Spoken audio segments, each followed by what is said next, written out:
Thank you again, everybody, for joining us live for New Shepard's first human flight. We are at T-minus 45 minutes, and here the astronauts come.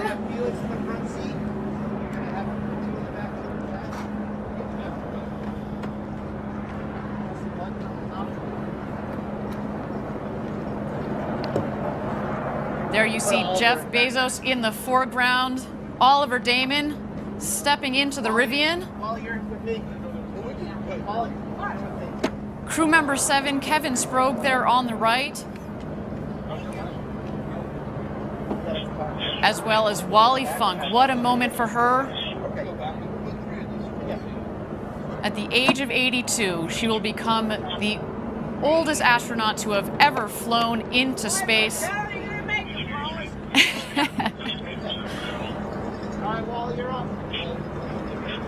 And there she is, loading into the Rivian.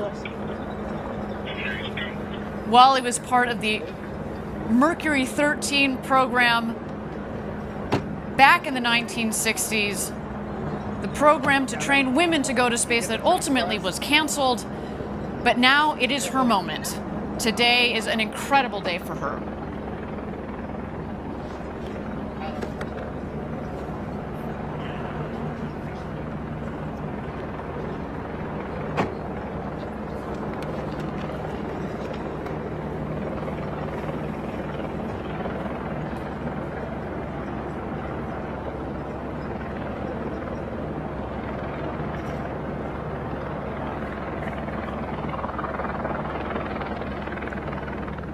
All right, now we're going to be waiting for mission control to get a go for astronaut load out to the pad.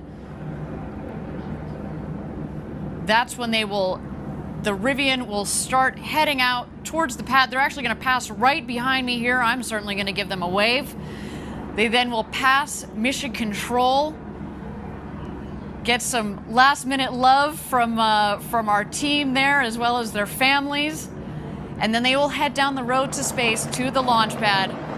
And we'll go for load in. There they go, everybody.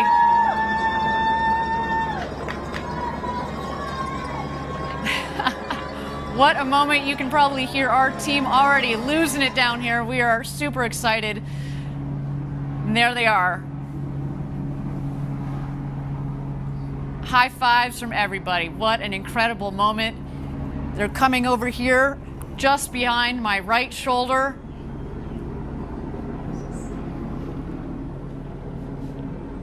A moment we've been waiting for here at Blue Origin. So much hard work has led to this moment. How exciting. Wally Funk, the Bezos brothers, Oliver Damon, our 4 crew members are heading out to the launch pad. There they go. See you guys. Oh my gosh, they are in for the flight of a lifetime. And just a couple yards to my left here, that is mission control, and here they go, passing by mission control.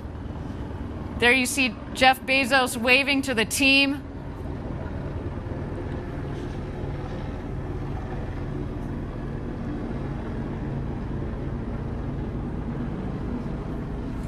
They're going to hang a left there as they head down the road to space. 3 billionaires on this space race, and it's coming to fruition that the future is now. I'm actually finding myself sort of having butterflies, and I understand, you know, the concern about safety. And if there's one thing I think about Blue Origin is that their whole focus has been not only safety, but sort of slow and steady, right? They've got the tortoise emblazoned on the capsule there to sort of symbolize that move of going slow and steady and not making any mistakes. And of course, now they have human cargo, if you will. So they've taken unbelievable steps to ensure that that the 4 people on board take off and land as safely as possible. We want to bring in CBS News senior national correspondent Mark Strassman right now, because Mark, you've been doing a lot of coverage, and if there's one thing that I've been getting from your coverage as you speak to people who are part of Blue Origin, is that safety has always been the #1 concern for them.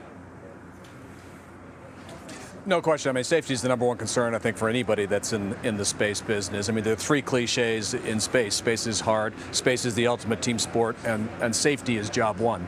And as part of that, I think, we had a brief pause in the countdown clock here. It paused for about 4 minutes. I don't know the reason, no obvious weather issue, but the clock is now running again, and so the launch apparently will slide by 4 minutes. But that said, the Blue Origin folks here really believe that they have this. I mean, they had 15 successful test flights. The capsule returned safely to Earth all 15 times. They certainly wouldn't put people on this if they didn't feel it was safe. And you don't put the boss, on the line unless you really think that, like, it's all systems go. So they think they have it. They think this is their moment. They've worked on this for 2 decades, methodically, step by step, which is their company motto and sort of their corporate mindset and discipline. And so the big moment has arrived. It's both a moment for Jeff Bezos and a milestone for him, his company, and for space tourism, commercial space, all of it. There's a lot riding on this flight to be successful. And when Richard Branson took off with Virgin Galactic, there was this talk of maybe that he would be upstaging Blue Origin a little bit because, he was the first to go of these 3 sort of billionaires.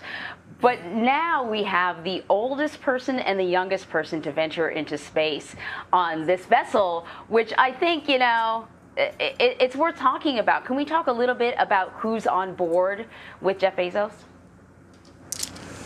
Sure, you got Jeff Bezos and his brother Mark. He wanted essentially his best friend to experience this moment of a lifetime with him. You have an 82-year-old woman, the oldest person who would ever go to space, named Wally Funk. She was originally in the astronaut pool back in the 60s with NASA. Trained, never got the chance to fly because back then NASA would not let women fly. She has her opportunity to go today. And then there's 18-year-old Oliver Damon. He's the son of a wealthy Dutch businessman. We're looking at pictures now of the landing zone, and I believe we're starting to see some arrivals here at the landing zone too, Anne-Marie. So they are moving out, and you can see them walking now, I think, moving into the landing zone. So it's about 3 miles behind me right now. They're supposed to get into the capsule about 8:30 a.m. Eastern time. We'll see if the 4-minute countdown clock delay had an impact on that too. And again, big moment here. It's only going to be 10 or 11 minutes, the ride itself, but it is going to be the ultimate thrill ride for all 4 people on board. Yeah, we got a chance just to see the 4 passengers there. And, the thing about Wally Funk, I know we keep talking about her age. She's 82, and apparently she hates the fact that people keep bringing up her age. But it's such an incredible accomplishment. She was part of the Mercury 13, which is sort of a group of women who were tested to see if they could be astronaut worthy. It was not part of a NASA program. It was something separate. And, one of her kind of accomplishments was that she stayed in the isolation tank for like 10.5 hours. And she sort of proved her worthiness. But back then, when she was 23, in the 60s, it didn't matter. NASA was not interested in sending women to space. And so the whole program, the Mercury 13 thing, sort of got folded, and she never really got to see her dream come true. And now it's going to happen. And she's also proof that a dream deferred is not necessarily a dream denied. I mean, she's having this opportunity much later than she wanted it, presumably much later than she deserved, but this is how badly she wanted to go to space. She actually bought a ticket on Virgin Galactic for some flight down the road just because she wanted to get into space finally that badly. And now, of course, she's getting her chance because Jeff Bezos has invited her on board. You can see her and the other 3 other crew members now walking up the steps of the launch tower there. They have been training for the last couple of days, which is all Jeff Bezos and Blue Origin believe is necessary for this sort of trip to space. This is a moment of space tourism. This is a chance to go up for 10 or 11 minutes, experience weightlessness, look down, see the Earth, look up, see the blackness of space. So they've been in training for a couple of days, bonding as a crew, and now they are moving up the steps on their way to get into the capsule itself, which should happen in about 8, 9, 10 minutes from now. So this is the moment that Jeff Bezos has dreamed of, since he was 5 years old, as Nora mentioned, but also when he founded Blue Origin back in the year 2000. They've been working on this. Remember, this was a startup space company. When this company started up, there was no such thing as a reusable rocket. Now there is. That itself is very innovative technology, just as it is the case also with SpaceX and Elon Musk.